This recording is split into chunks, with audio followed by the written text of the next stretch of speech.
Morning San Antonio starts right now. Making news overnight, a house on the city's west side destroyed by a fire. Details coming up. Plus, new details on a plane crash in California that killed 2 people and damaged several homes. The weather is already getting active out there. We've had showers, even a rumble of thunder, and I'm seeing reports of some wind in a few spots this morning. And this is just a taste of what is to come. Good morning, everybody. It is Tuesday, October 12th. Thanks for joining us this morning. Hope you had a good Monday and a little bit of rain for me driving in. What about you? Not till I got downtown, and I could hear it on the roof here at KSAT 12 in the downtown area. Mike joins us now with more on that. And that moved through kind of quickly. Still got a little bit of rain, but that's moving off to the northeast, kind of scooting up 35. But that's just the beginning of what's to come. And already have issued flash flood watches for the next couple of days around here. And that's basically for tomorrow and then into tomorrow night into Thursday. So it's potentially going to be very heavy in places, especially the hill country. First of all, this morning, as you can see, it's kind of wet out there by the airport. And there's the rain that slid on through. Everything's moving off to the northeast. And there's those couple of lightning strikes right there just on the near northeast side. And that's going to continue to move off there.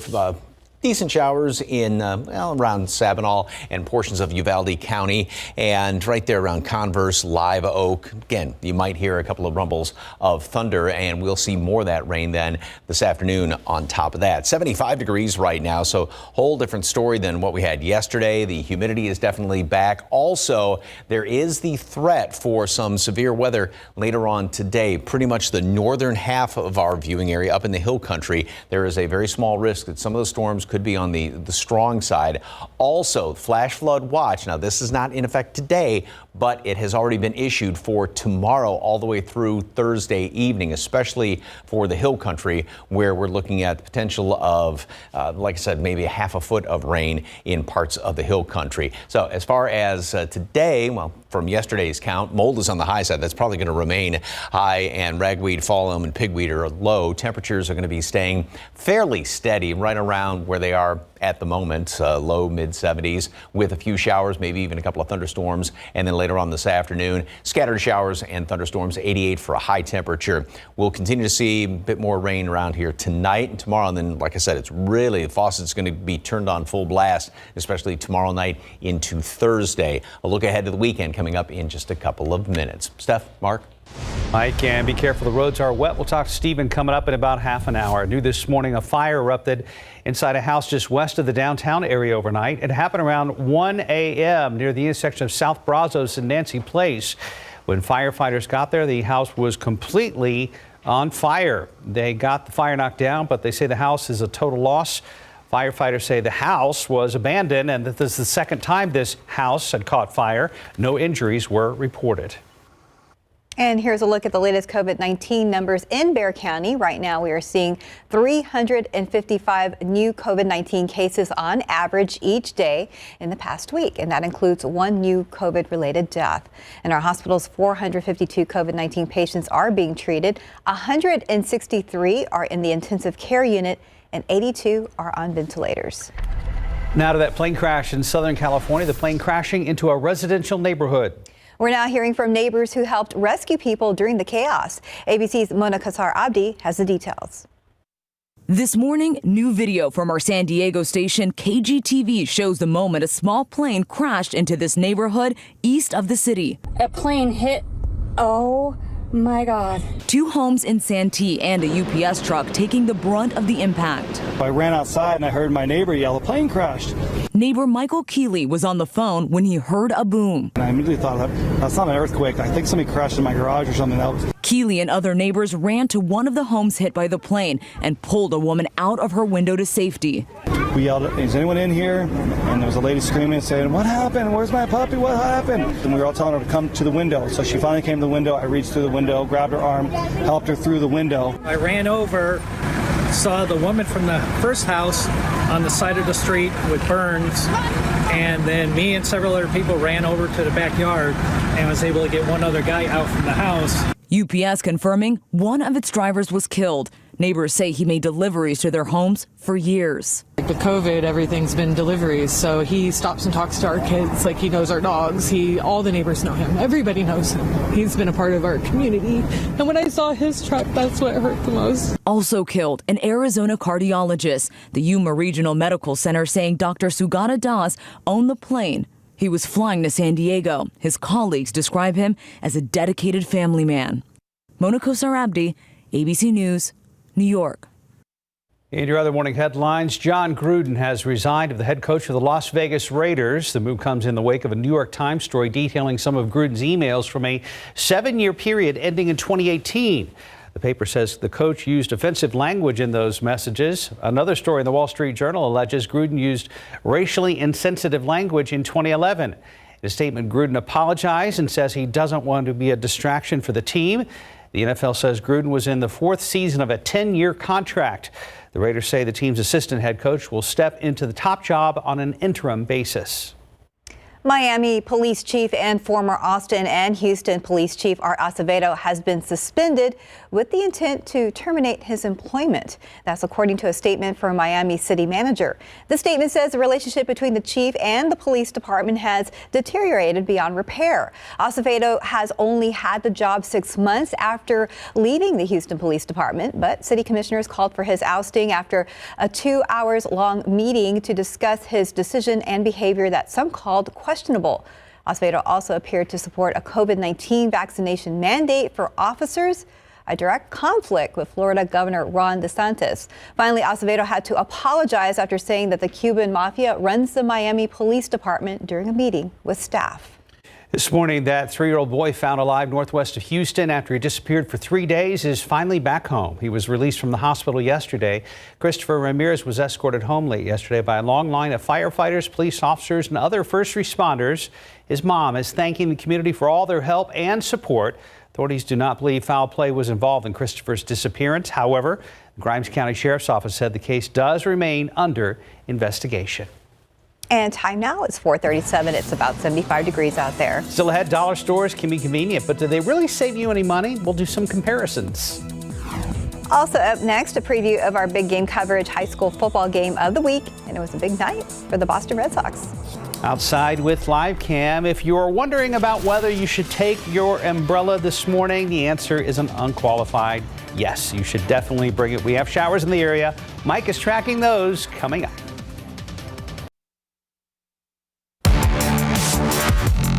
4:40. Good morning and welcome back. The big game in our big game coverage is a showdown between the Titans of Southwest Legacy and the Dragons of Southwest High School to decide who takes over the lead in District 14 5A Division 1. Both are undefeated in district, with the Titans 5-1 overall, 2-0 in district. For the Dragons, they dropped their first 2 of the season against Central Catholic and Floresville before getting 5 straight wins. Now it all comes down to the Dragon Den on Friday night. We grew up with them ever since we were 6th graders and stuff, so I think this is a big game for our community because it just shows us that everybody sees us as the little sister, but I mean the last 2 years we're what, 2-0 against those guys? It's a rival game. There's just many things that could happen, and they're going to be their best game, we're going to be in ours, so it's going to be a very exciting game. They're a good team. I mean, they've always been physical, but I mean, we just got to go out there and do our part. We lost 2 in the beginning of the year, now we're winning 5 straight. I mean, it's good to go in district, trying to win a district title with 3 straight district wins. The battle between the Titans and Dragons starts at 7 o'clock Friday night. With just one preseason game left this Friday, the Spurs made a major move. They've cut former first-rounder Luka Samanic. After 2 years suiting up for the Spurs and the Austin Spurs, Samanic from Croatia was the 19th pick in the overall 2019 draft, and that just goes to show you how much they didn't like his progress or play in the preseason. But waiving him now does give the 21-year-old a chance to hook up with another team before the regular season tips off. Samanic played in 36 games for the Silver and Black, averaging 3.8 points, 2.2 rebounds in almost 10 minutes a game. Spurs welcome the Rockets to town Friday night. That game set for 7:30 at the AT&T Center. Now to the majors. After getting run out of Chicago in Game 3 of the ALDS 12-6, the Astros were supposed to get a chance to close out this best-of-5 series yesterday, but weather postponed Game 4 against the White Sox until today at 1:07 p.m., with Houston up 2-1. Meanwhile, the Boston Red Sox got their second straight walk-off win last night thanks to a sac fly in the ninth inning. That sends Boston to the American League Championship Series with a 6-5 win over the Tampa Bay Rays. The wild card Red Sox just waiting on the winner of that matchup between the Astros and White Sox. The ALCS opener is set for Friday night. Over in the National League, the San Francisco Giants edged the LA Dodgers 1-0 last night to take a 2-1 lead in their NL Division Series. It was the Giants' second shutout of the best-of-5 series after winning the opener 4-0. Game 4 is at Dodger Stadium today, with Game 5 in San Francisco on Thursday, if necessary. And time now, it's 4:42 and it's about 76 degrees out there. Still ahead, dollar stores are convenient and usually cheap when you're on the go. But how much money are you really saving? We're going to tell you if there's a better way to find a better deal next. And next, a mother speaking out for the first time after she had to rescue her 2-year-old son who fell into a manhole in a city park. And welcome back to Times 4:45. The mom who saved her toddler son after he fell into an open manhole is telling her story of that terrifying morning at her local park. ABC's Andrew Dimbert has the details in today's GMA First Look. In this morning's GMA First Look, a mother speaking out for the first time since this frantic 911 call.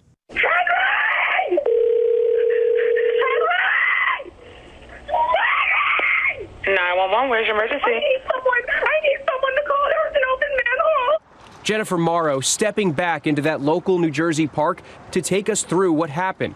She says she was playing catch with her rambunctious 2-year-old son Henry last month when he disappeared in an instant. He's crouched and I'm thinking he's playing in dirt, just not listening to me, but he's not. I don't remember how he fell in or what happened, I just know that he was there and then he was gone.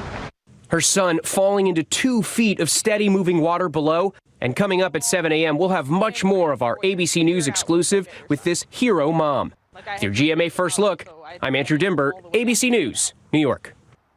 Dollar stores are usually popular for having low prices on things like party supplies, housewares, and even food. But are those low prices really a good deal? Here's 12 on your side's Marilyn Moritz with some dollar store do's and don'ts.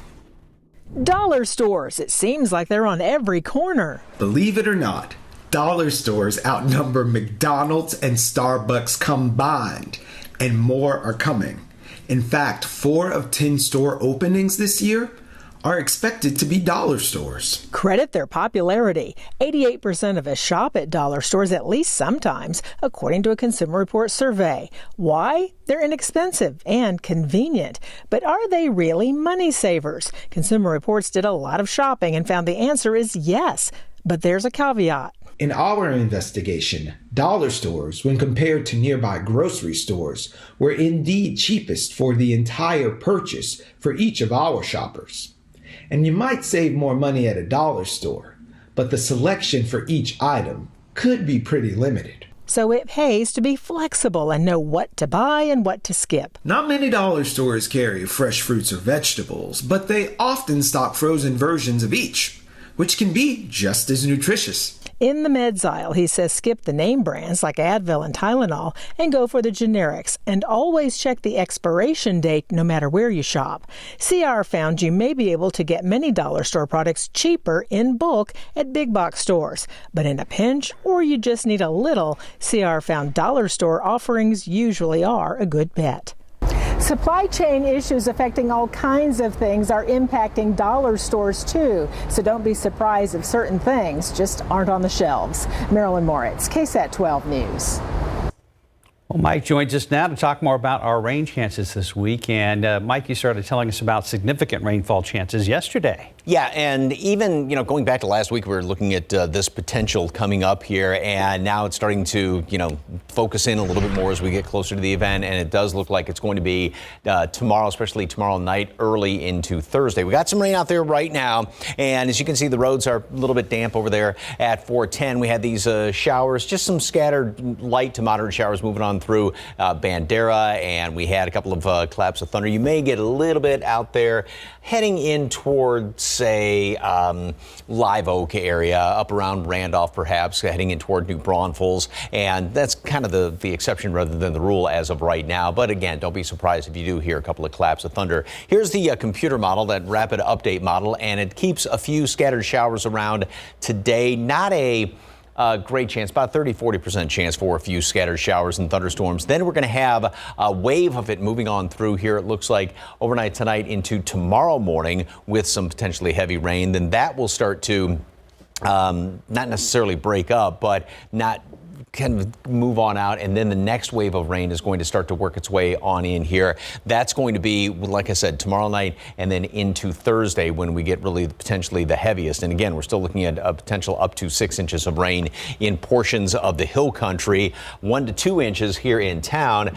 This shifts just a little bit, obviously, and it's going to take those rainfall potentials and move them over. So we definitely have to still be on the lookout, even though now, as we, like I said, focus in a little bit more, it's still looking like it's going to be pretty much a hill country rain event. Flash flood watches have already been issued. They go into effect tomorrow for pretty much the western 2/3 of our area along I-35, including Atascosa County, though, and up into the hill country. This is tomorrow up until Thursday evening when this goes into effect. Now, as far as the severe potential, there is that threat today in the hill country, high winds and hail, and then there's also the marginal risk for severe storms tomorrow, pretty much along I-35, the I-35 corridor, off in toward portions of the hill country. But I think as far as this event is concerned, it is going to be rain that is going to be the biggest threat around here. Yes, there may be a strong to severe storm, but more widespread, it's going to be rain and the potential for some flooding, because obviously once the rain starts, then it's not going to soak in anymore, and it's just going to run off, especially in the hill country. Just got to point out, 18 degrees right now, Cut Bank, Montana. Much, much colder air. That will not obviously that cold, but that will eventually come on in here by the weekend, because we've got a couple of systems converging on us, and then the front's going to move through, excuse me, and that's going to bring in beautiful fall weather for the weekend. Got to get through the next couple of days. 84 at noon today. A couple of scattered showers, thunderstorm or two here and there. Same thing later on this afternoon. Still very warm, still very humid, upper 80s. That's going to be the same situation tomorrow. We'll have some pockets of some heavier rain here and there, but then the big heavy rain event is going to be overnight tomorrow night in through Thursday. Basically, first half of the day should start to taper off then somewhat. There may be, as the front moves through, a couple of showers getting squeezed out even later on Friday. Small chance for it, but can't rule that out completely. Then the weekend looks sensational. But a messy couple of days for outdoor sports, I guess. But yeah, I mean, that's going to really be in question. But the flooding potential in the hill country tomorrow and early Thursday is really going to be high. So. All right, thank you, Mike. 4:52, about 76 degrees. And coming up next, a popular Taylor Swift album returns to #1 on the Billboard 200 album chart. Here are your lottery numbers this morning. Pick 3, 067, Fireball 9. Your daily 4 numbers, 8426, Fireball 3. Cash 5, 5, 7, 16, 24, 31. Texas 2-step 4, 19, 20, 30. And bonus ball 27. And your Powerball numbers, 11, 20, 33, 39, 65, Powerball 24, Power Play 3. Good luck.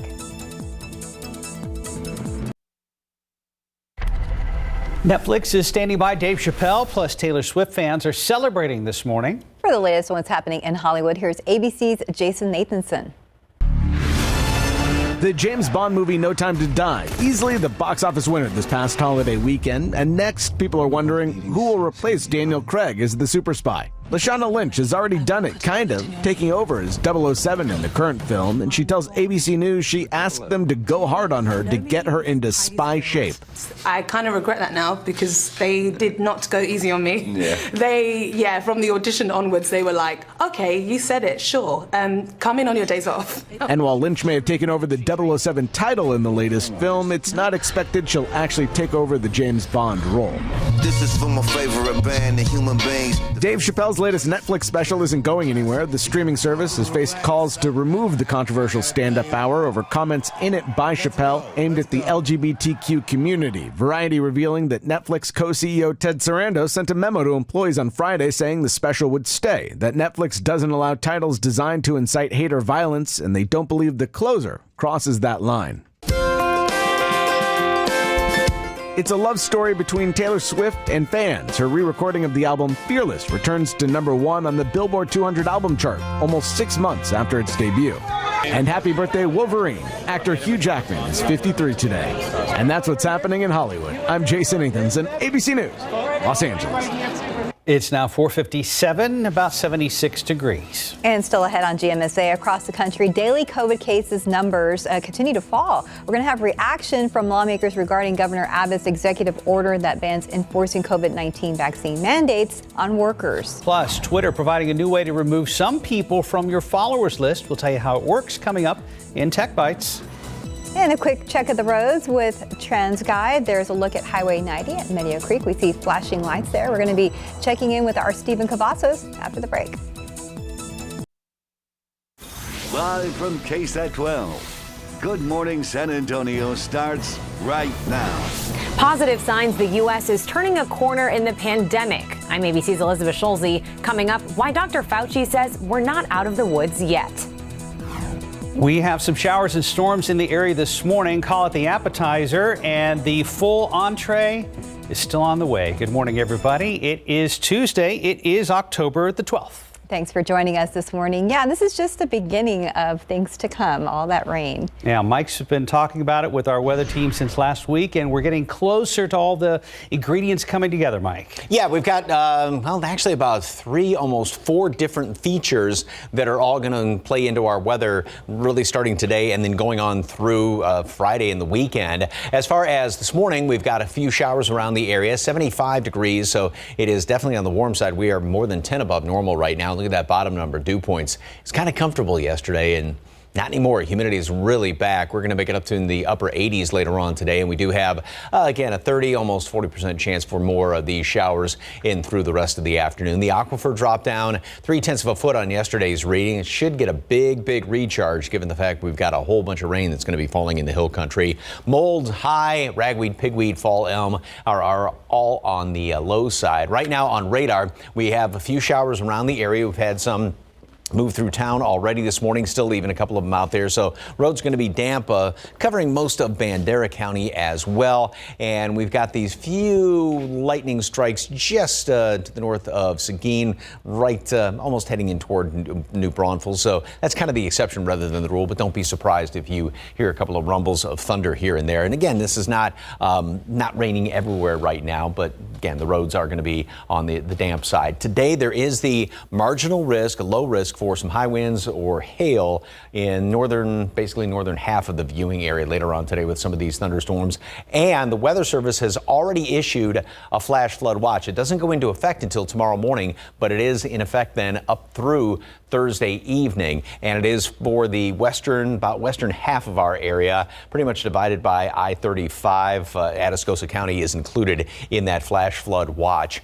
Throughout the rest of today, this morning, we've got a couple of showers, a couple of thunderstorms around the area, and then more scattered rain. Again, maybe strong up to the north throughout the rest of the afternoon and going into early evening hours. Tomorrow and Thursday, heavy rain, especially we'll have another round of rain tomorrow morning, but especially then late tomorrow night, overnight into Thursday is when we're looking at the main brunt of this rain event. Then the weekend looks fantastic. There may be a fly in the ointment, though, Friday. We'll talk more about that. But again, a great looking weekend. We got to get through, especially tomorrow and Thursday. First of all, details in just a couple of minutes. Traffic authorities, Stephen Cavazos. Wet roads, that usually doesn't mean good news. Never good news, Mike. And Tuesday traffic already off to a busy start. Check out what's going on here at US 90 and Medio Creek. This is the shot that Stephanie pointed out a few moments before we went to commercial break. You can see that, yeah, we do have some first responder presence out there, and that is because a rollover was detected out there off US 90. The good news is here, we do have first responders that are clearing it up, so we could possibly see this out of the way pretty soon. But nonetheless, make sure that you are following the rules of the road. Move over and slow down. To give you an exact pinpoint of where that is at, Highway 90 westbound at Ray Ellison is where it was detected. So again, make sure you are driving with caution this morning. We're not exactly seeing a repeat of yesterday, but there are some issues out there that have definitely presented themselves this morning.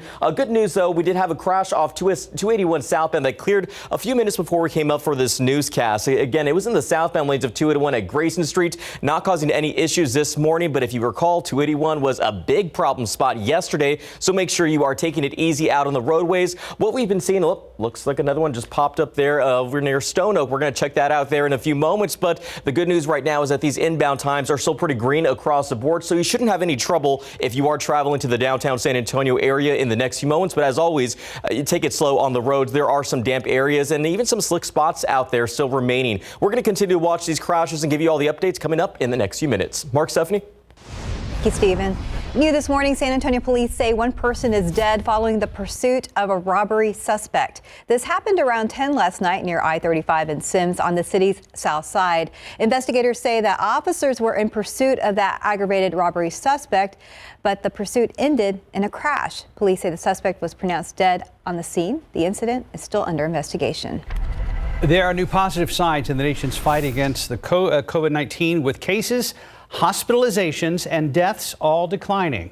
The American Academy of Pediatrics also saying infections are down among children. ABC's Elizabeth Schulze has the latest from Washington.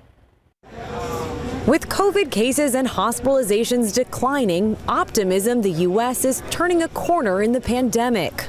Daily pediatric COVID infections are finally dropping after more than 6 million kids have tested positive for the virus since the start of the pandemic. But Dr. Anthony Fauci tells CNN the U.S. isn't out of the woods yet, with transmission levels still high nationwide. The best way to assure that decline in cases, hospitalizations, and death to continue is to continue to get a lot more people vaccinated. Another step that could help in the fight against COVID, booster shots. The FDA is set to review booster data from Moderna Thursday and J&J Friday, along with the potential for mixing vaccines. And Merck is now asking for emergency authorization for its antiviral pill that it says cuts the threat of COVID hospitalization in half for people at risk of severe disease.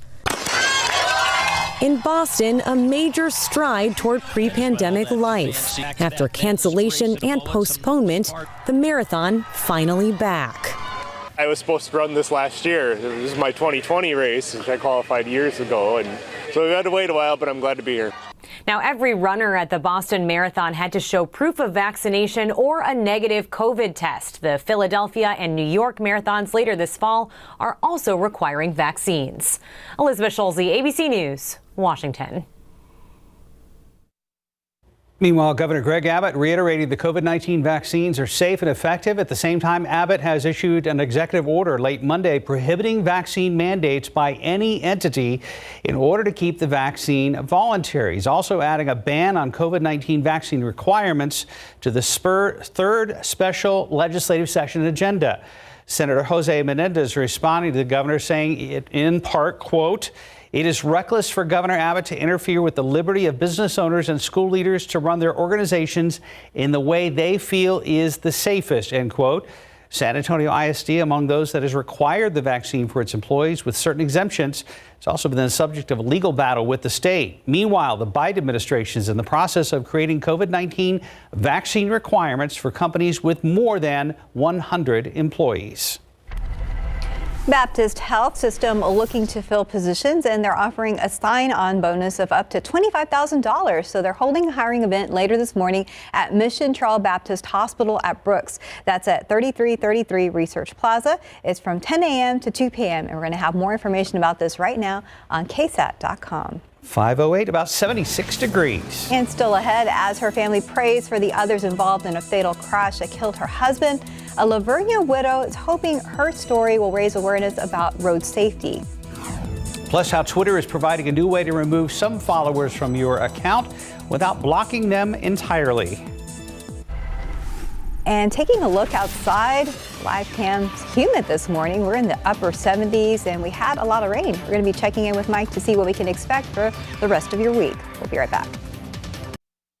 512, a Livonia widow wants her husband's fatal motorcycle crash to raise awareness about road safety for others. Shannon Morris was the wife of 27-year-old Jacob Morris. In Canyon Lake, fire officials say Jacob and his friend were riding their motorcycles along FM 306 when Jacob's friend crashed head-on into an oncoming truck.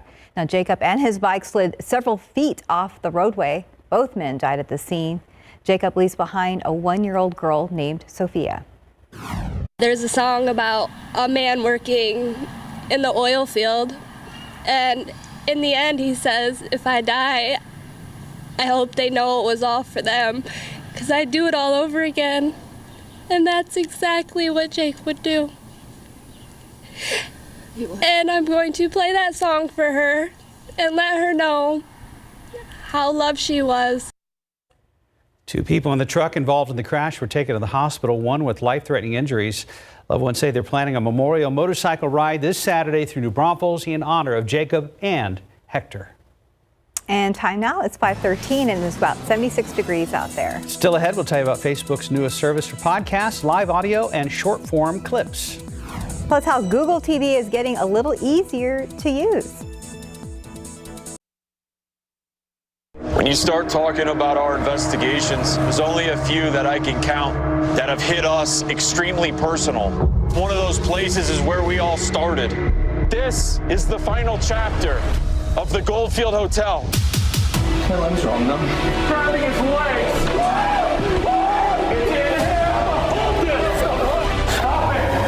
Stop it! Ghost Adventures Goldfield Hotel, part of Ghostober on Discovery Plus.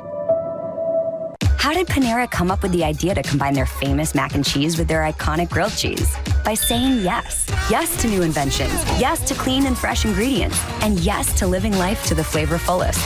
Panera. Live your yes. Now $1 delivery. Your shipping manager left to find themselves, leaving you lost. You need to hire. I need Indeed. Indeed you do. Indeed Instant Match instantly delivers quality candidates matching your job description. Visit Indeed.com/hire.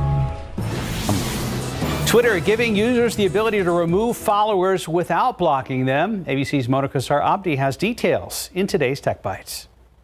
In today's Tech Bites, Twitter's new soft block. It's a way for users to remove a follower without blocking them altogether. That user won't be notified that they've been soft blocked. It's another way Twitter is offering users more control while helping curb abuse and harassment. Facebook has launched an audio hub to compete with Twitter Spaces and Clubhouse. It's a destination for users to access podcasts, live audio rooms, and short-form clips all in one place. Verified public figures and creators can host live audio rooms, and all Facebook groups can run discussions. And Google TV is adding new features in households with multiple users.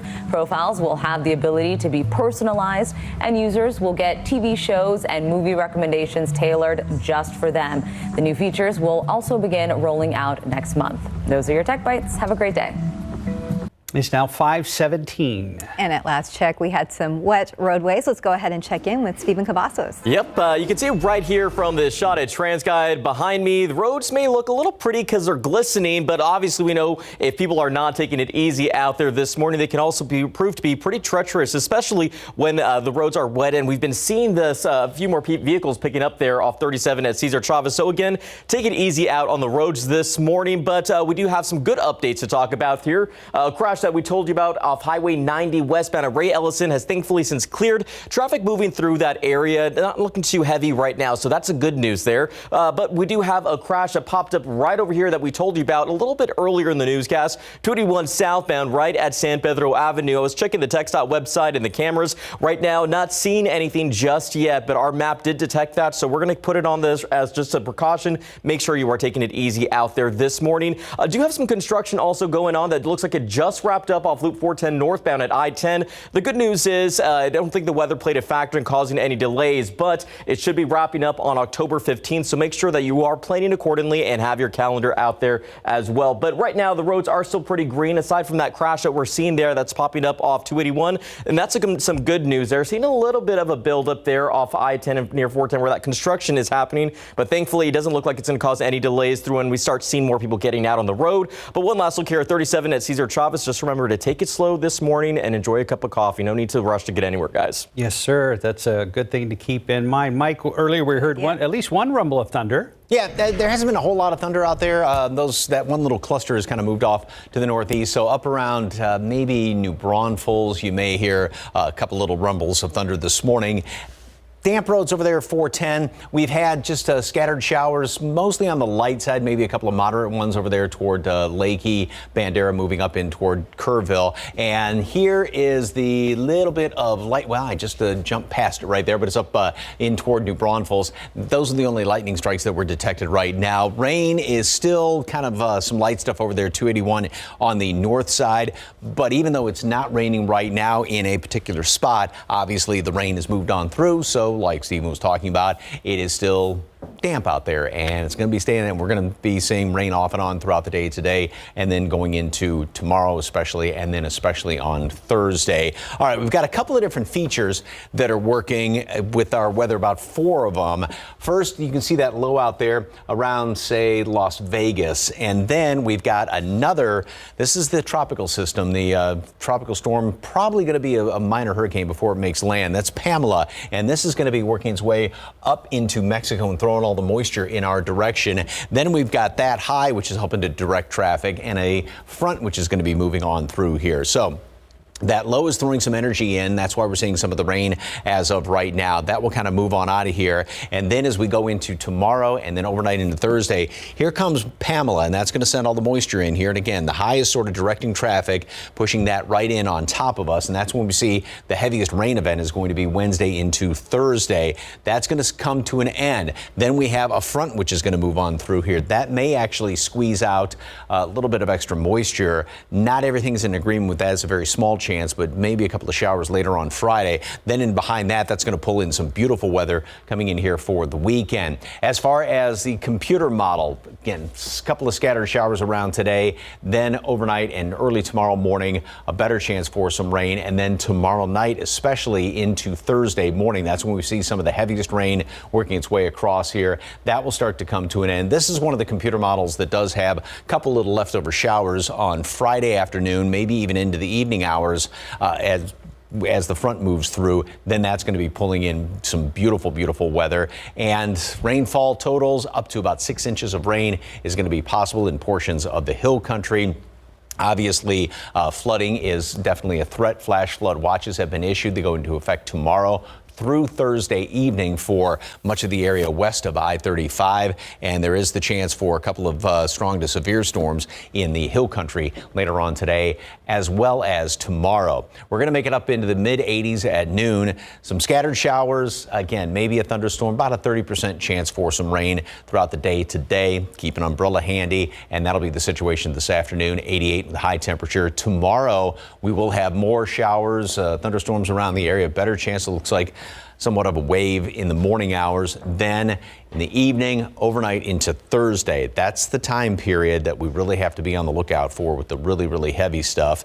And that will come to an end later in the day Thursday. A leftover shower or two getting squeezed out Friday is possible with the front moving through. In behind that, gorgeous for the weekend.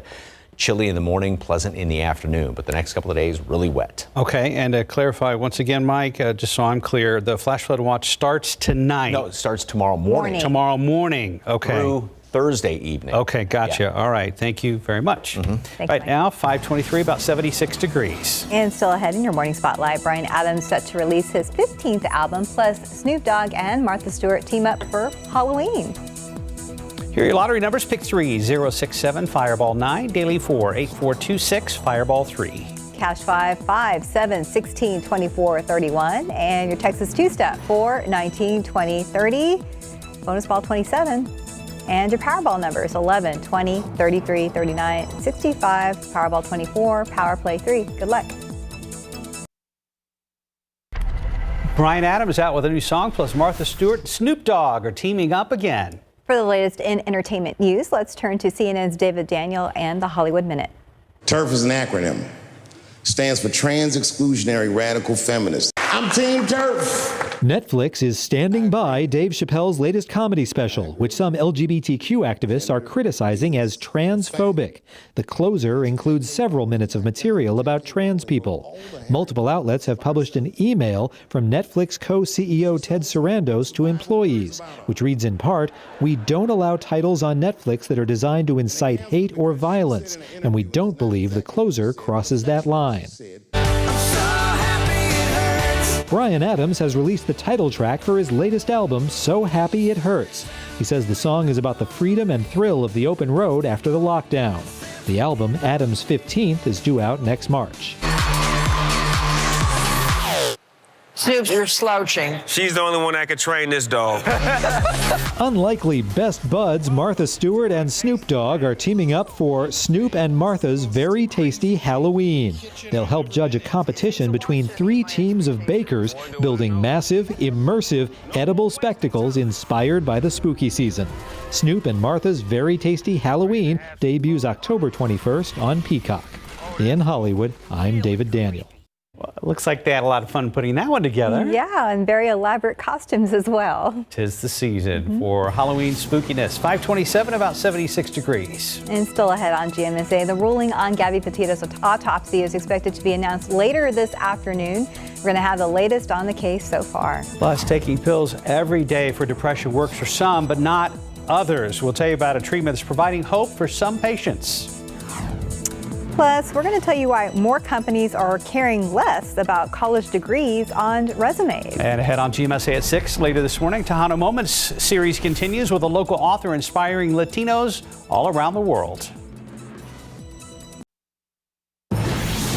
Making headlines this morning, we are waiting for the official autopsy report to be released in the Gabby Petito case. That's scheduled for later today. And taking a look outside with live cam, very humid this morning, much different from yesterday morning, but we got some rain out of it as well.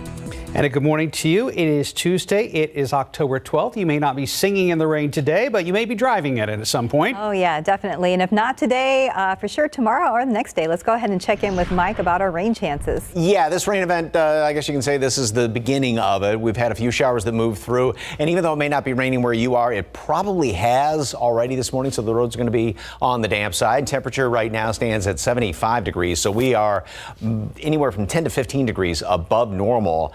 It is very, like Steph said, very warm, very humid out there. Dew points at 72 as of right now. And we do have a few more showers there. And one thing to take note of, and even though most of it is light to kind of moderate, a couple of moderate showers here and there, most of this is along I-35 and then into the hill country. And even though it's not heavy right now, this is the picture that pretty much we're going to be seeing over the next couple of days. Obviously, folks to the east will be getting some rain, but the majority is going to be in parts of the hill country. We've got a couple of decent downpours here, just about to cross 10 right there in southeastern Kerr County. Some went through Bandera, right around, excuse me, Leon Springs and Bernie, and then we had a couple of claps of thunder up here, and a few lightning strikes are being detected now north of New Braunfels, heading in toward San Marcos, and there's more of that rain again from Leon Springs all the way up 10, I beg your pardon, up in toward portions of the hill country. There's also the chance some of the thunderstorms later on this afternoon could be on the strong to potentially severe side. High winds and hail are going to be the biggest threats with that. And then there's also a flash flood watch. Now, this has already been issued. It does not go into effect for western portions of the hill country. It's going to be in the wee hours of the morning tomorrow, and then right around 7 in the morning for the I-35 corridor. And then it's in effect up until 7 o'clock Thursday evening. So this is, again, a very early preemptive word of caution, I guess you could say, as far as the flooding potential, especially in the hill country. Mold is on the high side. Ragweed, fall elm, and pigweed are low. And throughout the day, 84 at noon. 88 high temperature today, a few scattered showers and some thunderstorms. How much rain can we potentially see and what's in store for the weekend? Details coming up in just a couple of minutes. Traffic authority, Stephen Cavazos. Is a wet road causing problems? It's tough to say, Mike. Whenever we see the rain come in, it's tough to tell if this was a factor in any of the crashes that we spotted yesterday, but we're definitely seeing some of those damp roads out there this morning. Take a look at Loop 410 at Starcrest. We're seeing a little bit of a dampness there, but pretty dry there off 281 at San Pedro. So again, roads kind of are varying right now. Some of the issues have been scattered throughout the morning, but as we take a look on the map, we do want to bring your attention to this crash that we've been telling you about off 281 southbound right at San Pedro Avenue. Now, this is not causing any issues. In fact, I was checking the TransGuide camera, still not spotting anything out there just yet. But again, we want to have that up as a precaution. Make sure that you are driving safe this morning. Unfortunately, those crashes seem to be the pesky issue at this hour because we have a new one that popped up here off I-35 northbound at Schertz Parkway. A few lanes are blocked out there, so we're going to watch that one pretty closely right now. But thankfully, it doesn't look like it's impacting anyone's drive time at this hour. You can see right now, based on the map, it is still pretty green on the screen. So obviously that is a silver lining of the good news here this morning. But as we bring you to those inbound times, we also have some good news there. It's green across the board. You're not going to have any trouble getting to the downtown San Antonio area this morning. So definitely no need to rush. Take it slow on the roads this morning because as we just mentioned, as Mike was mentioning, some of those roads are still a little damp. So let's take a look at TransGuide 281, or let's go to 410 at Fredericksburg. Traffic light in that area, and one shot here at 410 at Broadway. Getting a few folks out there this morning, but thankfully the issues seem to be far apart and isolated, but we're going to continue to watch them closely. Mark, Stephanie? Thank you, sir. Today we may get some answers about how 22-year-old Gabby Petito died. And as CNN's Britt Conway reports, her family thinks one person has all the answers if police can find him. I knew she was gone. As a mom, I knew she was gone. Gabby Petito was found dead in Teton County, Wyoming last month. The FBI said the manner of death is homicide. But how? It's a question the coroner may answer today when he shares the results of Petito's autopsy. But other answers might not come until police find her fiancé, Brian Laundrie, who returned home to Florida from their cross-country trip without her more than a week before she was reported missing. Then he went missing too. Laundrie's parents say he told them he was going to a Florida nature reserve. Police say they'd been monitoring him as best they could before he vanished, but at that point, Laundrie hadn't been charged with anything. I mean, the guy goes for a walk in the Carlton Reserve. He's not wanted for a crime. I mean, what are we supposed to do? We're going to go tree to tree, following him back through the woods? I mean, it just wasn't there with the information we had in this case. Now, Laundrie is the subject of a federal arrest warrant accusing him of using someone else's debit card. So if they find him, now they can take him in. But police say they haven't found any physical signs of him, and none of the tips from the public have panned out. He's the key. He's the key to the puzzle. What happened out there? Until they find him, we won't know. We believe he knows everything. I'm Britt Conway reporting. A new law in the state of California will require retailers to set up a gender-neutral section for toys and child care items by the year 2024. The mandate, the result of Assembly Bill 1084, which Governor Gavin Newsom signed into law this past weekend. The requirement applies to stores with at least 500 employees, according to the bill, separating similar items that are traditionally marketed either for girls or for boys makes it harder for the consumer to compare products. The bill also says doing so incorrectly implies that use of certain items by one gender is inappropriate. Stores that fail to comply will be hit with a $250 fine for the first violation and a $500 fine for violations after that. Gas prices have nearly doubled in 17 months. The national average price for gasoline has hit a 7-year high. AAA says it's now at $3.27 a gallon, up 7 cents in this past week alone. Prices at the pump are not the only energy costs skyrocketing. Natural gas prices are also up, and crude oil is on track to finish above $80 a barrel for the first time in 7 years. 537, about 76 degrees. Still ahead, we're going to tell you more about major retailers' new wine delivery service. Treating depression can be a tough task, and traditional pills are not for everyone. Up next, how a unique treatment is providing some hope. And taking a look outside with live cam this morning, we are starting humid and we're starting with some rain. We're expecting rain for the next few days and maybe some heavy thunderstorms the next couple of days. We'll be right back. Just about 4:51, or 41 rather. October's Mental Health Month, and after a year and a half of pandemic stress, awareness is needed now more than ever. Depression today is a leading cause of disability worldwide, and antidepressants don't work for everyone. Here's Ursula Perry with a different type of therapy. This is what 80-year-old John Herbert does to treat his depression. After 33 years as an airline pilot, a plane crash turned his world upside down. I lost 54 friends in an aviation accident. Basically flew right over it that night when I was on my way to Lisbon. And the memory just burned in my brain. He's been on antidepressants for almost 20 years since the crash, but they weren't working as well as he had hoped. Patients who have been through a combination of antidepressants have failed through the treatment response. TMS comes in. TMS stands for transcranial magnetic stimulation. The therapy is a magnetic impulse which delivers guided stimulation to the brain to treat depression. Traditional TMS treatments are about 37 minutes long, but a recently FDA-cleared device delivers rapid TMS treatment in only 3 minutes. In this aspect, they found the same effectiveness of a 35 minutes to a 3 minutes treatment. Clinical trials have shown 50% of the patients with this treatment-resistant depression reached 50% reduction in symptoms, and a third of the patients achieved complete remission. You need to do the treatment between 4 and 6 weeks, and the only side effect you may encounter is a mild headache that can be treated with Tylenol.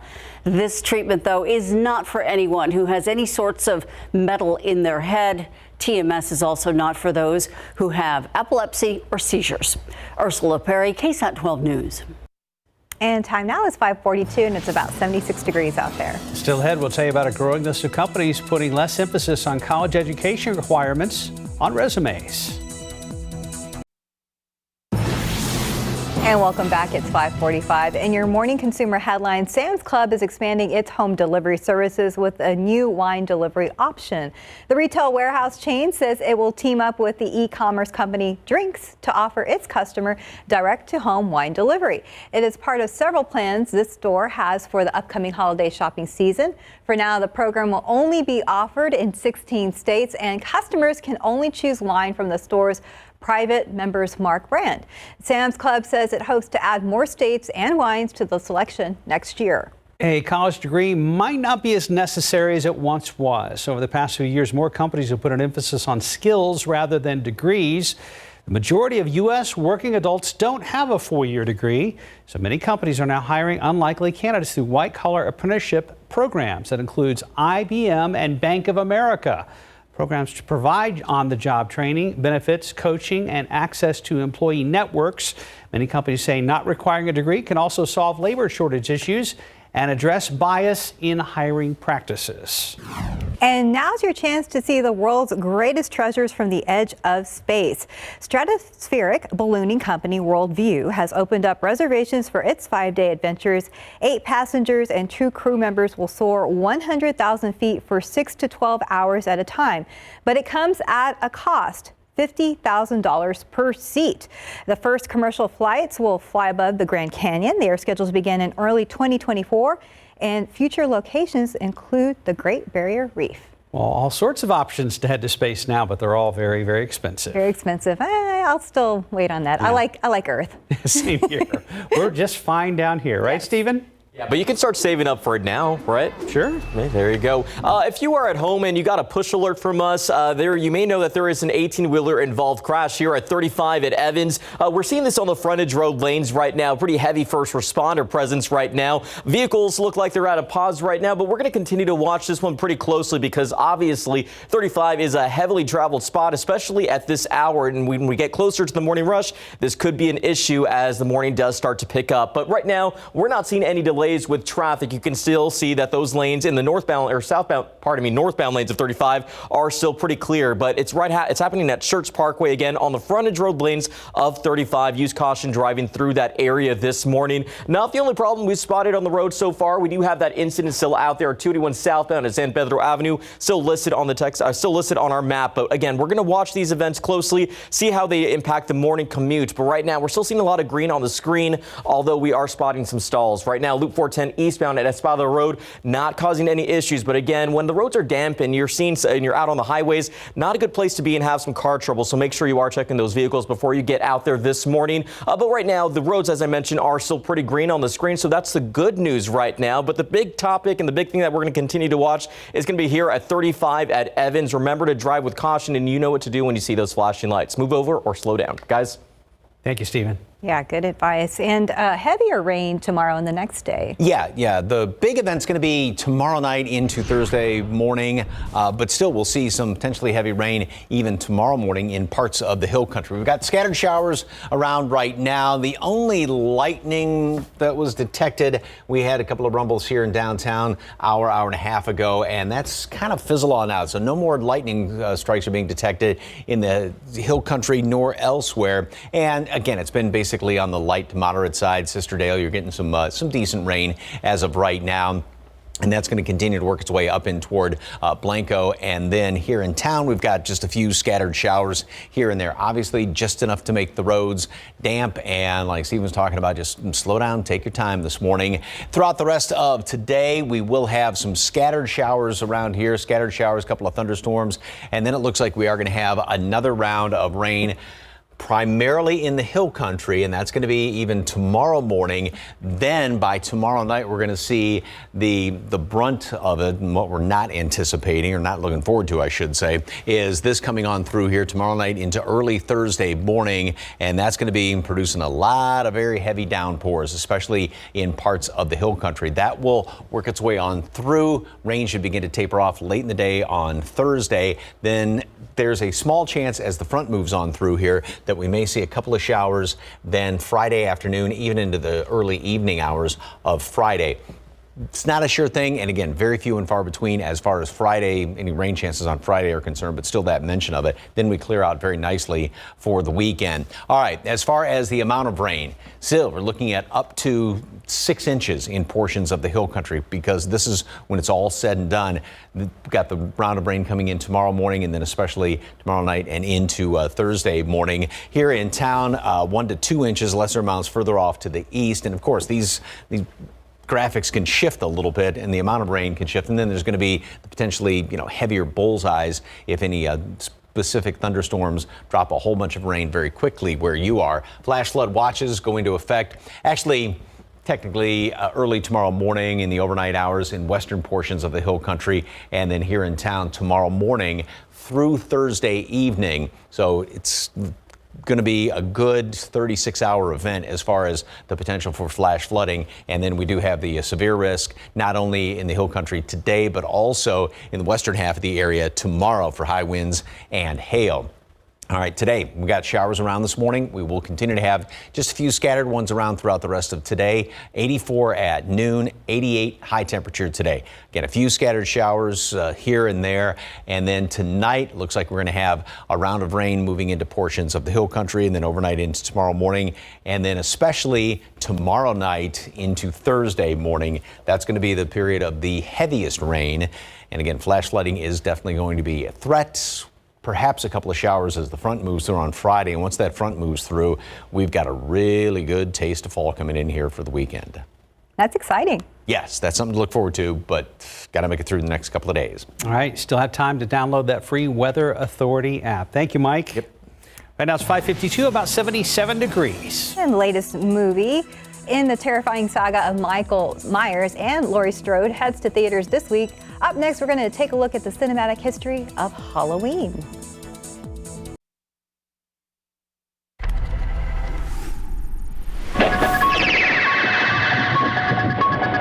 John Carpenter's Halloween arrived in theaters in 1978 and has continued to scare audiences through sequels, spin-offs, and reboots. Halloween was, kind of a descendant of Psycho and Black Christmas, but Halloween became the standard. It became the movie that all other horror directors, horror writers aspired to do. There's a reason we're supposed to be afraid of the sight.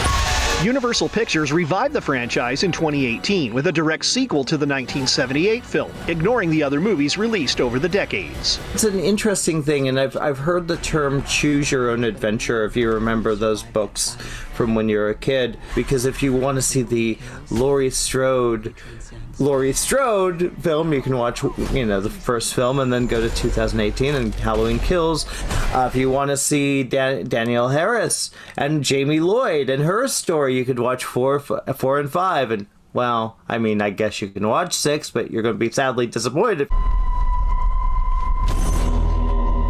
Director David Gordon Green's Halloween Kills picks up moments after his 2018 film. I love Michael Myers, and I love the mythology, the very scattered mythology in the series. I think David Gordon Green has elevated this series. We're caring about the characters again. They're not just the stereotypical teenager, the slut, the jock, the whatever you have. These feel like real people. 40 years ago, the boogeyman came for us. We are the survivors of Michael Myers. Watching with the lights on in Hollywood, I'm Rick Damigella. It is official. Wurstfest tickets are now on sale. This is to be the 60th annual Wurstfest celebration, highlighting German culture. And it's first since that massive fire in 2019 at the market plots in New Braunfels. It has since been rebuilt. The celebration going on from November 5th through the 14th. Again, tickets on sale now, and we have a link on KSAT.com. Still ahead on GMSA, more on the big story from the NFL overnight. Raiders coach John Gruden resigned after reports surface of offensive emails. We'll have more on that. Lots of questions after an overnight house fire on the west side. We'll have details. And TransGuide, we've seen flashing lights out there. This is on the frontage road off 35 at Evans right now, but traffic is at a standstill and part of that intersection. We'll get an update from Stephen Cavazos coming up. We do have rain in the area and a whole bunch of rain, possibly flooding rain on the way to South Texas. Mike has details coming up.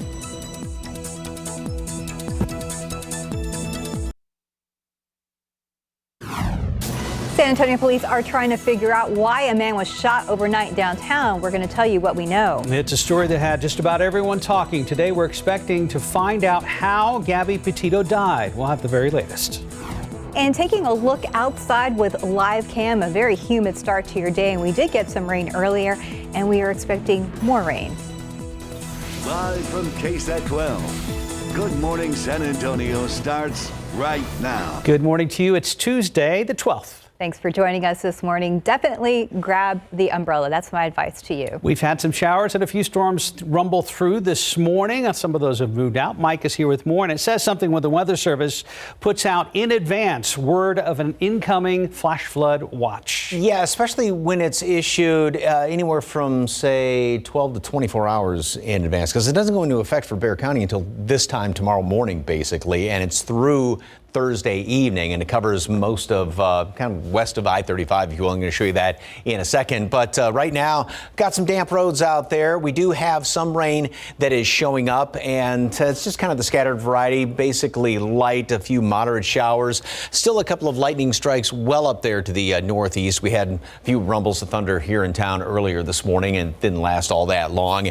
And out in, well, some of the more widespread moderate rain, Candelia heading in toward Blanco, sliding up to the northeast over there toward Bandera, a few more of these showers. And then here in town, even though it may not be raining, again, in your specific area, we have had some rain pretty much everywhere in the metropolitan area at one point or another this morning. So we do have some of those showers, or excuse me, some wet roads out there as well. There is the threat for severe weather, and that's in the basically hill country later on today. Going into this evening, high winds and hail are going to be the biggest threats with that. But when it's all said and done, the biggest threat is going to be for flash flooding, and that's especially in the hill country. And the flash flood watch, now it's kind of divided in half, and just to keep things simple, it goes into effect tomorrow morning. little earlier in the western parts of the hill country. Like I said, about 7 o'clock tomorrow morning, but everyone, it's in effect up until 7 o'clock Thursday evening, and we're looking at potentially half a foot of rain in portions of the hill country when it's all said and done. As far as pollen, we've got a lot of mold out there. Ragweed, fall elm, and pigweed are all on the low side. Temperatures are in the mid-70s right now. We're going to stay pretty steady for the next couple of hours, and then we will warm up into the mid-80s by noon. Few scattered showers and thunderstorms are possible today, about a 30% chance for some rain, and then a high temperature up to 88 later on. It's going to stay warm the next couple of days with those rain chances. Heaviest rain coming in here tomorrow night into Thursday. Then we're setting up for a great looking weekend. More on the rain chances coming up in just a couple of minutes. Traffic Authority, Stephen Cavazos, any big problems out there? You know, it's still pretty early on, Mike, but we are having some problems out on the roadways right now. We told you a little bit earlier about this crash involving an 18-wheeler here on the frontage roads of 35. You can see, of course, we do have our first responders that have been out there for quite a while. Looks like a wrecker may have just arrived on the scene, but right now it is not clear how long this will take to clear out of the way. As you remember when you were with us yesterday, we did have a major crash off 281 involving another 18-wheeler or a big rig that took several hours to clear. So this is something that we, of course, are going to continue to watch throughout the morning. But right now, we are not seeing a big impact when it comes to any delays. So the northbound lanes of 35 right now still remain clear, but we are seeing those roads blocked, at least up to Roy Richard Road there. So again, make sure you are driving with caution this morning because the issues have been popping up here and there. Not as busy as it was yesterday, but that doesn't make it any less dangerous out there if you're not being cautious. We do have a stalled vehicle still out there, 410 eastbound at Espada Road. We are seeing that trend continue a little bit further up here to US 90 eastbound at State Highway 151. Check those vehicles before you get out there this morning because, again, you don't want to experience any problems out there this morning, especially when the sun's not even out. So let's take a look at those inbound times, though, because that's some good news. And I think everybody needs some good news there. Not going to find any issues right now if you are traveling to the downtown San Antonio area. Green across the board. However, be careful out there off 35 coming in from New Braunfels. We still have a 26-minute drive time, but again, you may encounter that crash on the northbound lanes of 35. Not going to cause any issues, but again, no need to be distracted when you see those flashing lights out there. But the thing that you do need to do, move over or slow down. That is a law. We're going to continue to watch this crash closely and give you all those updates coming up in the next few minutes. Mark, Stephanie. Thank you, Stephen. New this morning, San Antonio police say one person is dead following the pursuit of a robbery suspect. It happened around 10 last night near I-35 and Sims, and that's on the city's south side. We are told that officers were in pursuit of that aggravated robbery suspect, but the pursuit ended in a crash. The suspect died at the scene. San Antonio police are trying to piece together a shooting in the downtown area. Happened just before 1 this morning near North Main and Saving Street. And that's where officers say a man was shot in the leg. We're told the victim gave conflicting information to investigators. There is no suspect in custody. A Jewish death row inmate who was part of the Texas 7 gang may get a new capital murder trial. That's because the judge who presided over his case had anti-Semitic views. A Dallas district judge said yesterday that her predecessor violated Randy Halpern's right to a fair trial by not recusing himself from bias. She recommended that his conviction and death sentence be tossed out.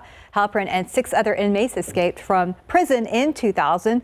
The group later robbed a sporting goods store in Irving and fatally shot a responding police officer as they took off. You can read more about this story on KSAT.com. Autopsy results are expected later today for Gabby Petito, the young girl who was found murdered in Teton County, Wyoming last month. But other answers might not come up until police find her fiance, Brian Laundrie, who returned home to Florida from their cross-country trip without her more than a week before she was reported missing. Then he disappeared as well. Laundrie's parents say he told them he was going to a Florida nature reserve, and he is the subject of a federal arrest warrant accusing him of using someone else's debit card. So if they find him now, they can take him in, but police say they haven't found any physical signs of Laundrie, and none of the tips from the public have panned out so far. At least 2 people are dead this morning after they crashed into a California neighborhood yesterday near San Diego. The aircraft smashed into houses and a UPS van, killing the driver. One other man was killed, and an elderly couple on the ground at the time was also hurt. Southwest Airlines now says it expects to resume normal flight operations this week after several days of cancellations. From Saturday to Monday, Southwest had to cancel over 2,500 flights. Now, the airline is still blaming weather and staffing shortages for the cancellations. And now to the big news from the NFL this morning. That's right. A popular head coach stepping down amid a growing controversy over the language he has used in the past. ABC's Andrew Dimbert has the latest. Overnight, John Gruden resigning as head coach of the Las Vegas Raiders amid a scandal involving the language in his previous emails. In a statement, Gruden saying, "I love the Raiders and do not want to be a distraction. I'm sorry. I never meant to hurt anyone." His resignation coming just hours after the New York Times reported Gruden used racist and misogynistic terms in numerous emails between 2010 and 2018. While working as an analyst for ESPN, Gruden reportedly called NFL Commissioner Roger Goodell a homophobic slur and a, quote, clueless anti-football expletive. Gruden also reportedly criticized the hiring of female referees and the drafting of a gay player. And the Wall Street Journal reports Gruden used a racist trope to describe NFL Players Association executive DeMaurice Smith. Gruden, acknowledging his language, went too far, adding, "I never had a blade of racism in me." I'm not a racist. I can't tell you how sick I am. I apologize again to D. Smith, but I feel good about who I am and what I've done my entire life. Gruden, who won a Super Bowl with the Buccaneers in 2003, was one of the highest paid coaches in the NFL, signing a 10-year, $100 million contract with the Raiders in 2018. And probably that is the end to what at one point was a storied NFL career as a Super Bowl winning coach, a famed Monday Night Football broadcaster, the man that led the Raiders into Las Vegas, a great football career ending in this way. Andrew Dimbert, ABC News, New York. 6:09, about 77 degrees. The MLB postseason continues, and the Astros have a chance to eliminate the White Sox on the road today. We're going to have a preview. Positive signs the U.S. is turning a corner in the pandemic. I'm ABC's Elizabeth Schulze. Coming up, why Dr. Fauci says we're not out of the woods yet. And outside with live cam, your very early Tuesday morning. Clouds over San Antonio. We had showers and storms move through earlier, and some of you might still be seeing a raindrop or two. There is more of that to come. Mike has details coming up.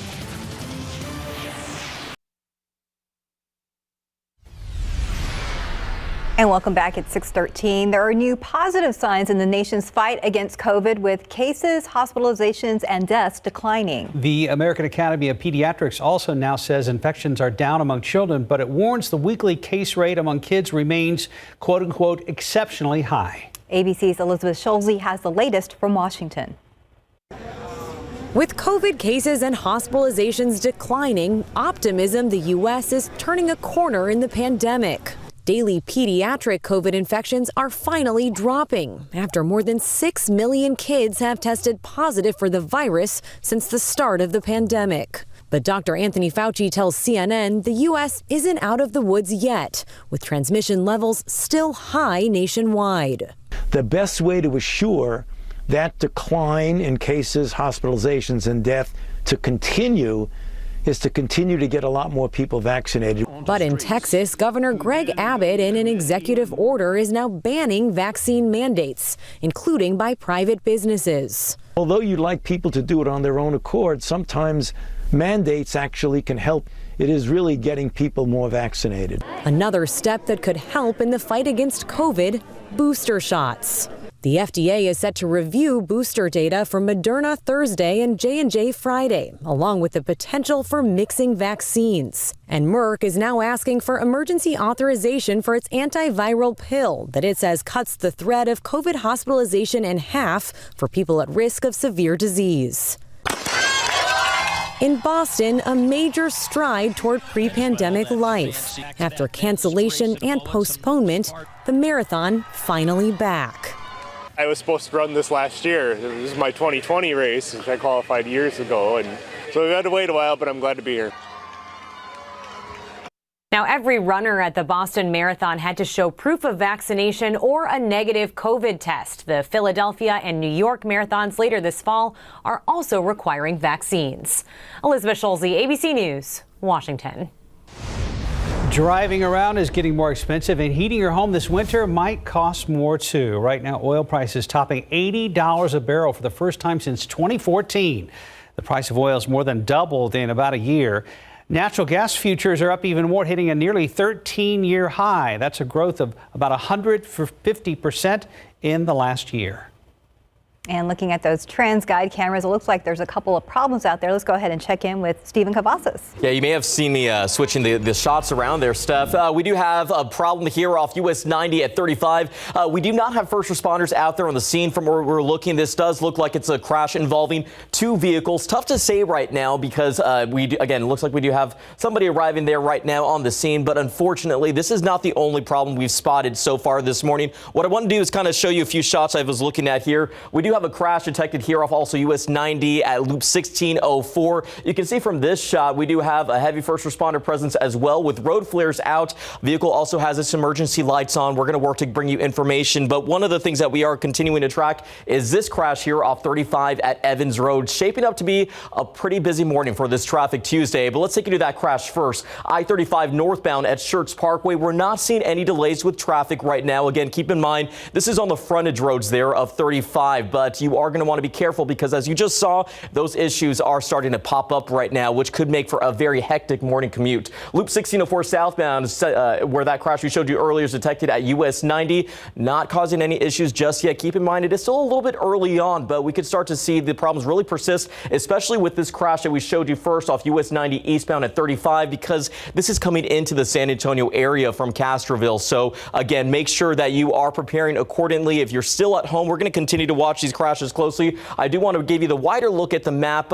We do have a pretty green start mainly on the screen. We're not seeing any delays just yet, but crashes like this can be an issue, and it does look like we do have possibly a TxDOT Hero truck that's arriving out there, placing the cones, making sure that they obviously can get their job done safely. So give them a break, make sure you move over and slow down like these vehicles are doing, or start planning your alternative routes this morning. We'll watch these crashes closely, guys. Thank you, Stephen. Yes, thank you. And expecting a lot of rain, maybe troublesome for the roadways later. Yeah, we're probably going to have the same situation as far as the commute tomorrow morning as well as Thursday morning, and potential flooding is definitely going to be an issue in the next couple of days. 73 degrees, temperatures are going to be pretty much steady this morning. We're about 10, in some cases close to 15 degrees above normal, and 88 later on this afternoon. More scattered showers and a couple of thunderstorms around here. And here's what it looks like out on the roads right now. Over there, 410 by the airport. Yep, it is damp, and like Stephen's been talking about, you got to take it easy as you drive to work and school this morning. So a lot of scattered rain, nothing real heavy as of right now. We've got a few of those scattered showers in parts of the hill country, but this is where we're going to be focused for, well, especially going into Thursday morning in the hill country, because that's where the majority of the rain is forecast to fall in the next couple of days.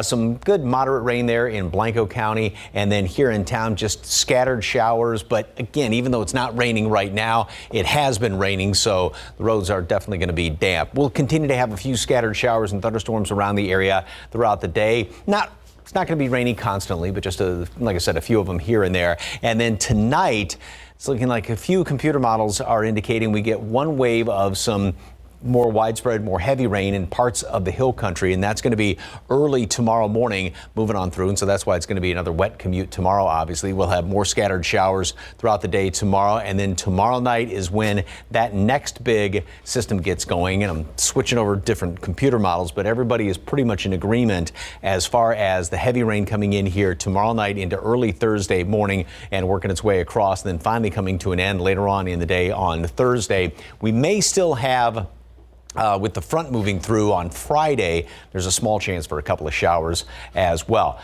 In the hill country, there's the possibility of seeing 6 inches of rain, or in some pockets even more than that, and then lesser amounts further off to the east.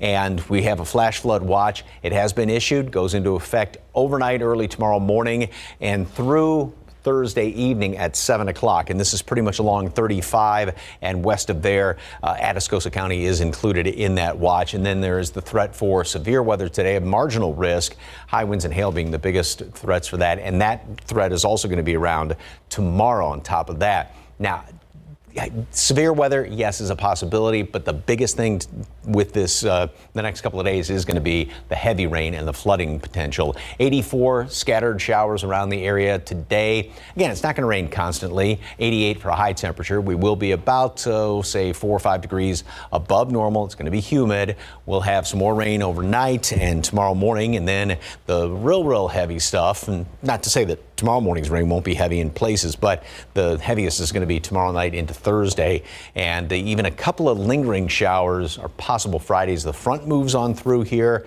and then we clear out for the weekend. So we've got a couple of different things, one from the Pacific Ocean merging on here. There's a low, there's another front, and everything's coming together right on top of us. We'll prepare for that heavy rain. Yeah. Thank you, Mike. Right now it is 6:21, about 77 degrees. And ahead on GMSA, Twitter is rolling out some new features with hopes of giving users more control. We're going to have the details after the break. Stanley Steamer cleans your whole home. All you gotta do is pick up the phone. It's not just carpet anymore. It's tile, wood, stone, really any floor. Call 1-800-STEAMER now. We'll clean your home and you'll say, wow. With Mucinex All-in-One, you've got unbeatable relief from your worst cold and flu symptoms. So when you need to show your cold who's boss, grab Mucinex All-in-One and get back to your rhythm. Feel the power. Beat the symptoms fast.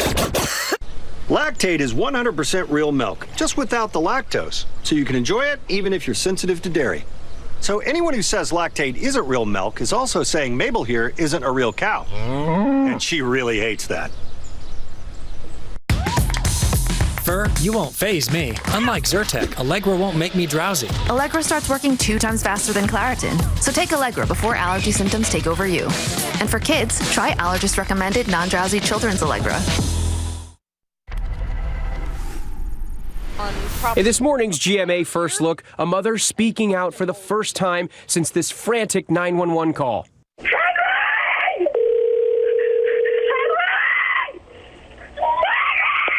911, where's your emergency? I need someone to call. There's an open manhole. Jennifer Morrow stepping back into that local New Jersey park to take us through what happened. She says she was playing catch with her rambunctious 2-year-old son Henry last month when he disappeared in an instant. He's crouched and I'm thinking he's playing in dirt, just not listening to me, but he's not. I don't remember how he fell in or what happened, or I just know that he was there and then he was gone. Her son falling into 2 feet of steady moving water below. And coming up at 7 a.m., we'll have much more of our ABC News exclusive with this hero mom. With your GMA First Look, I'm Andrew Dimber, ABC News, New York. Now to Twitter's new soft block. It's a way for users to remove a follower without blocking them altogether. A user won't be notified they've been soft blocked. It's another way Twitter is offering users more control while helping curb abuse and harassment. Facebook has launched an audio hub in hopes of competing with Twitter Spaces and Clubhouse. It's a destination for users to access podcasts, live audio rooms, and short-form clips all in one place. Verified public figures and creators can host live audio rooms, and all Facebook groups can run discussions. 625, about 77 degrees. Still ahead on GMSA, dozens of homes burned to the ground as a result of wildfires in Northern California. We're going to tell you if anyone was hurt. And we may be getting some answers later today in the murder of Gabby Petito. We'll have more. And things are getting messy on the roadways. There's a look there at Highway 90 at Nogalitos. We're going to be checking in with Stephen Cavazos after the break.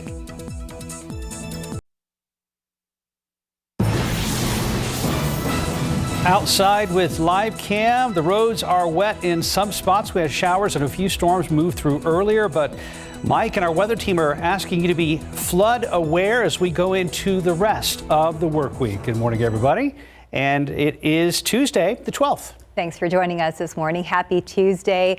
A little bit of a mess out there on Highway 90. We'll be checking in with Stephen pretty shortly. But Mike is here with more on what's happening out there as far as storms in our area. We've got a few showers, a couple of lightning strikes here and there. We had some rumbles of thunder this morning. There's not a lot of lightning being detected right now, but we just have a lot of moderate, well, just as I say that now, these storms have popped up here off to the west right around Kinney County, and those are moving off to the northeast. So that's heading in toward Lakey, and The focus for the next couple of days is going to be out in the hill country tomorrow morning, and then especially going into Thursday morning. Also down around Cotulla, now a couple of storms have started to pop up with some lightning strikes there. Elsewhere, it's just on the kind of light to moderate side up there around Comfort, Sisterdale, moving in toward Blanco. And then here in town, we've got those few showers. But again, we're going to continue to see some of those cells popping up off to the west and to the south that do have some lightning strikes. So going to see some rumbles of thunder.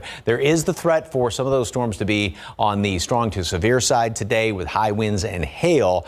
But again, the biggest thing we have to watch out for, I think, is the flooding threat. Flash flood watches have been issued already. They go into effect overnight and early tomorrow morning, and then are in effect up until 7 o'clock Thursday evening. And that's pretty much along 35 and out into the hill country. It does include Atascosa County, because we're looking at some very, very heavy rain potential in the hill country, upwards of about 6 inches or even some higher amounts on top of that. Heavy amount of mold, ragweed, fall elm, and pigweed are on the light side. And again, showers, a couple of thunderstorms around this morning, and then we'll have more scattered rain later on today. Maybe strong, especially up to the north. And you could have a couple of heavier downpours here and there as well today. They'd be more isolated. And then the heavy rain potential tomorrow, and especially tomorrow night into Thursday. Then we're going to start to clear out there. Maybe a leftover shower or two as the front moves through late in the afternoon on Friday. A very small chance of that, but we are setting up for a fantastic weekend. Just got to make it through the next couple of days. Details in just a couple of minutes. Traffic Authority, Stephen Cavazos. That TransGuide shot on the west side there is unbelievable this morning. You know, if we were hoping for a terrific traffic Tuesday, we hate to burst the bubble here, but this shot at US 90 in Nogalitos shows a river of cars right now, and it does not look like they are moving very fast. And that is because that crash that we did show you out there a little bit earlier involving two vehicles looks like is causing a mess of problems. Just nasty out there off US 90. As Mike was just mentioning, you don't really see this early in the morning. Typically, when crashes start to happen a little bit later on, that's when we start to see that traffic really building up, but this is going to lead to a big mess, especially if you're traveling in from Castroville. But let's right now take a look at the map. US 90 eastbound at 35. You can see that traffic just continues to build in those eastbound lanes of US 90. This is something that we, of course, are going to continue to watch here in the traffic lab throughout the morning, but it is not the only problem we spotted so far. It is a very busy morning here. This crash still detected off Loop 1604 southbound at US 90. We are sending these tweets out on our traffic Twitter page, so make sure you are following for all those updates. But again, the problems are not stopping there. We want to take you up here to the north side, just past Selma, where we do have that crash involving an 18-wheeler on the frontage road lanes. I talked to our friends over with Church PD. They do want to remind you that the interstate is still open. However, the frontage road lanes are still blocked at this time. Another crash that, of course, we are going to continue to keep our eyes on this morning. It has been a busy start, and we were really hoping for a quiet morning following yesterday's situations, but it looks like we have a similar situation that is developing here in the traffic lab. As we take a look at these inbound times, of course, right now it's expected US 90 coming in from Castroville. We're seeing a 27-minute drive time, very unusual at this hour. This, again, back to this nasty shot at TransGuide US 90 in Nogalitos. You can be sure we're going to watch this throughout the morning, give you all those updates. Guys. Thank you, Stephen. New this morning, questions remain following an overnight fire at that abandoned house on the west side. Happened around 1:30 this morning on South Brazos and Nancy Place. That's just north of Highway 90. Firefighters say the home was fully engulfed in flames. While the house is abandoned, neighbors say this is not the first time it's been on fire. Firefighters still aren't sure what started it. To the coronavirus, here's a look at the latest COVID-19 numbers in Bexar County. Right now, we are seeing 355 new COVID-19 cases on average each day in the past week. That includes one new COVID-related death. In our hospitals, 452 COVID-19 patients are being treated. 163 are in the intensive care unit and 82 are on ventilators. Now to another big story we're following this morning. Governor Greg Abbott has issued an executive order prohibiting COVID-19 vaccine mandates on private businesses and employers. Now, he says the goal is to keep the vaccine voluntary. Sarah Costas following this story for us, joins us live in the studio to break it down. Good morning, Sarah. Hey, Hey, good morning, guys. Yeah, Mark and Steph, anyone violating the executive order may be subject to a fine, but cannot go to jail for it. Abbott also announced he is adding the issue to the current special session, allowing the Texas legislature to turn his latest executive order into law. The executive order will only be rescinded after state lawmakers pass the bill. Now, previously, Abbott's executive order banning COVID-19 vaccine requirements only extended to governmental entities. Now, Senator Jose Menendez responding to the governor saying, in part, quote, "It is reckless for Governor Abbott to interfere with the liberty of business owners and school leaders to run their organizations in the way they feel is the safest," end quote. San Antonio ISD among those that has required the vaccine for its employees for certain exemptions. It's also been the subject of a legal battle with the state. This story will continue to monitor. You can read it right now fully on KSAT.com. Mark and Steph. Thank you, Sarah. Baptist Health System is looking to fill some positions, and they're offering a sign-on bonus of up to $25,000. They're holding a hiring event later this morning at Mission Trail Baptist Hospital, 3333 Research Plaza. That's from 10 a.m. to 2 p.m. We have more information about this over at KSAT.com. Near morning headlines, dozens of people are without a home this morning after a fire ripped through areas of Northern California. The fire started in Brandon Island, which is about an hour south of Sacramento. Crews there say at least 30 homes were completely burned down. The fire is about 30% contained. There are no reports of any injuries. Well, today we may get some answers about how 22-year-old Gabby Petito died. And as CNN's Brett Conway reports, her family thinks one person has all the answers if police can find him. I knew she was gone. As a mom, I knew she was gone. Gabby Petito was found dead in Teton County, Wyoming last month. The FBI said the manner of death is homicide. But how? It's a question the coroner may answer today when he shares the results of Petito's autopsy. But other answers might not come until police find her fiancé, Brian Laundrie, who returned home to Florida from their cross-country trip without her more than a week before she was reported missing. Then he went missing too. Laundrie's parents say he told them he was going to a Florida nature reserve. Police say they'd been monitoring him as best they could before he vanished, but at that point, Laundrie hadn't been charged with anything. I mean, the guy goes for a walk in the Carlton Reserve. He's not wanted for a crime. I mean, what are we supposed to do? We're going to go tree to tree, following him back through the woods? I mean, you know, it just wasn't there with the information we had in this case. Now, Laundrie is the subject of a federal arrest warrant accusing him of using someone else's debit card. So if they find him, now they can take him in. But police say they haven't found any physical signs of him, and none of the tips from the public have panned out. He's the key. He's the key to the puzzle. What happened out there? You know, until they find him, we won't know. We believe he knows everything. I'm Britt Conway reporting. In your other morning headlines, John Gruden has resigned as head coach of the Las Vegas Raiders. The move comes in the wake of a New York Times story detailing some of Gruden's emails from a 7-year period ending in 2018. The paper says the coach used offensive language in some of those messages. Another story in the Wall Street Journal alleges Gruden used racially insensitive language in 2011. In a statement, Coach Gruden apologized and says he doesn't want to be a distraction to the team. The NFL says Gruden was in the 4th year of a 10-year contract. The Raiders say the team's assistant head coach will step into the top job on an interim basis. Miami Police Chief and former Austin and Houston Police Chief Art Acevedo has been suspended with the intent to terminate his employment. That's according to a statement from Miami's city manager. The statement says the relationship between the chief and the police department has deteriorated beyond repair. Acevedo has only been on the job 6 months after leaving the Houston Police Department. The city commissioners called for his ousting after 2 hours-long meetings to discuss his decisions and behavior that some call questionable. Acevedo also appeared to support a COVID-19 vaccination mandate for officers, a direct conflict with Florida Governor Ron DeSantis. Finally, Acevedo had to apologize after saying that the Cuban mafia runs the Miami Police Department during a meeting with staff. Back here in Texas, a 3-year-old boy found alive northwest of Houston after he disappeared for 3 days is back home this morning.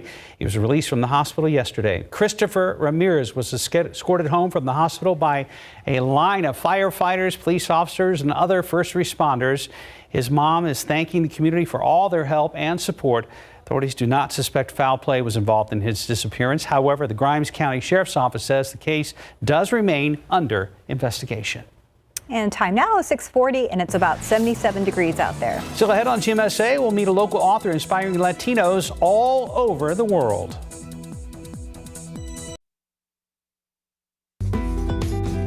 And welcome back. It's 6:43. A local author is inspiring Latinos all over the world. Born and raised right here in San Antonio, Carmen Tafoya hopes her life's work encourages others to embrace their culture just as much as she has. GMSA producer Rosalind Jimenez has a story.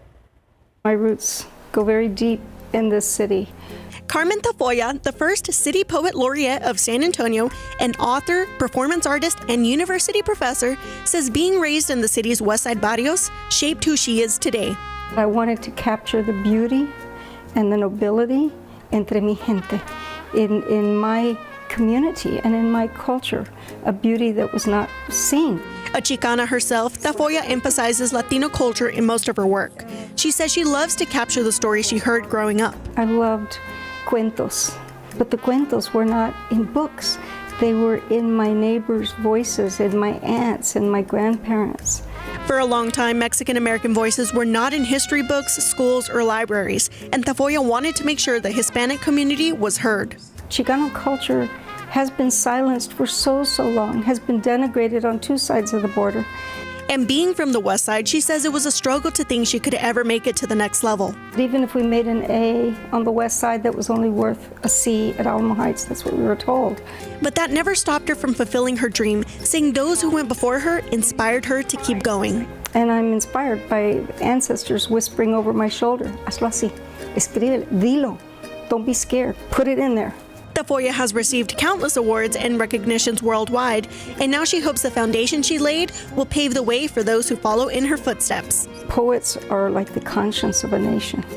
They're the voice of the people. So if you choose just the right words and say them in a brave moment, you really can change things in society.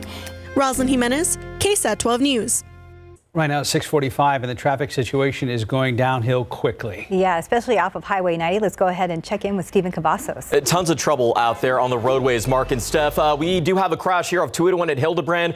This one came in a few minutes ago. You can see this has at least the shoulder lane block. Traffic right now is still moving through that area, but you are going to obviously want to lead with caution this morning because it is a mess out there, and this is not the only problem we've detected so far. What I want to do now is just jump around in a few shots at TransGuide and show you what we have working. This crash off US 90 at Loop 1604 looks like traffic is now moving through that area nice and smooth, so this could be a good update. Earlier we had a few flashing lights out there, but it looks like that crash again may have cleared.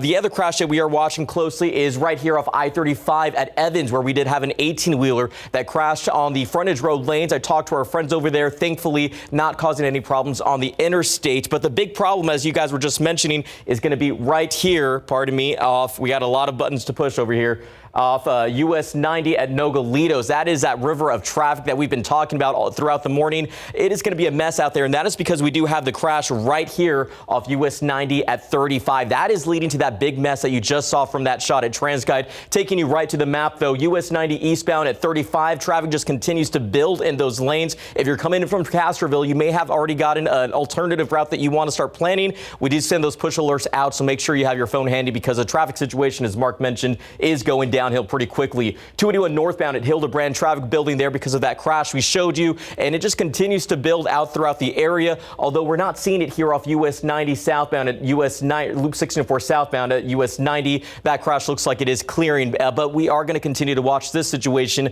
up here off 35 at Schertz Parkway in those northbound lanes. Again, shaping up to be a very busy morning here in the traffic lab and out on our roadways. We were keeping our fingers crossed the situations wouldn't repeat themselves like what we saw yesterday, but it looks like it could be even messier than what we saw on Monday. Of course, stay with us. We'll have all those updates throughout the morning. Mike?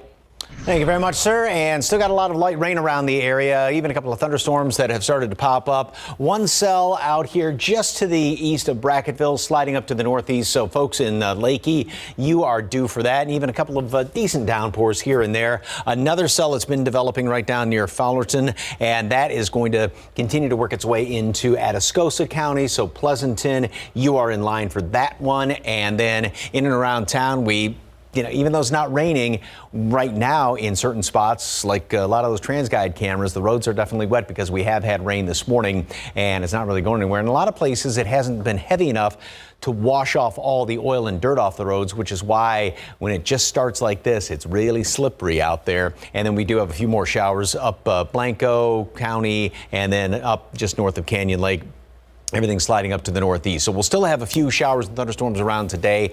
This computer model does try and pop up a couple of stronger cells here and there, which is going to be possible today. Just a few little spots scattered about with some heavy downpours, but it's going to be more localized today, and we'll have some scattered rain around throughout the rest of the afternoon. Then this one has another area of more widespread heavy rain developing late tonight, early tomorrow morning, and then working its way across the hill country and in through the area throughout the morning hours tomorrow, and then starting to break up a little bit throughout the afternoon. Then we get the next wave of heavy rain that's going to be developing and working its way on in here overnight into Thursday morning. And this is the one, everything combined, but when it's all said and done, about 6 inches of rain in parts of the hill country in and around town, say 1 to 2 inches, maybe some localized heavier amounts on top of that. So this is going to be a big rain event.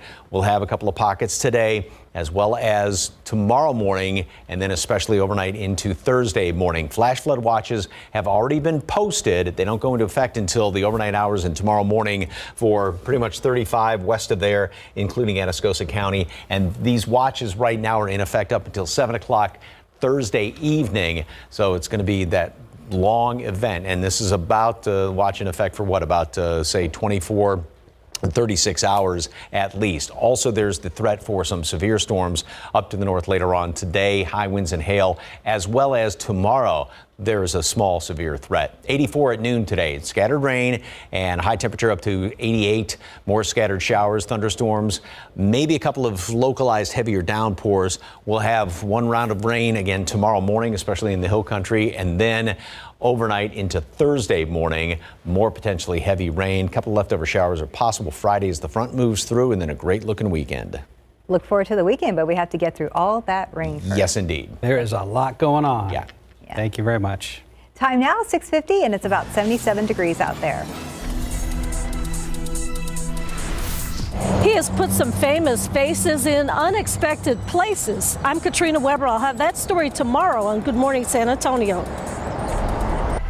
The postseason continues in the majors with the Astros this afternoon after getting run out of Chicago in Game 3 of the ALDS. Houston was supposed to get a chance to close out the best of 5 with the White Sox yesterday. Bad weather postponed that game. So Astros White Sox Game 4 set for today at 1 p.m. in Chicago. If Houston wins, they'll advance to the American League Championship Series to face the Boston Red Sox.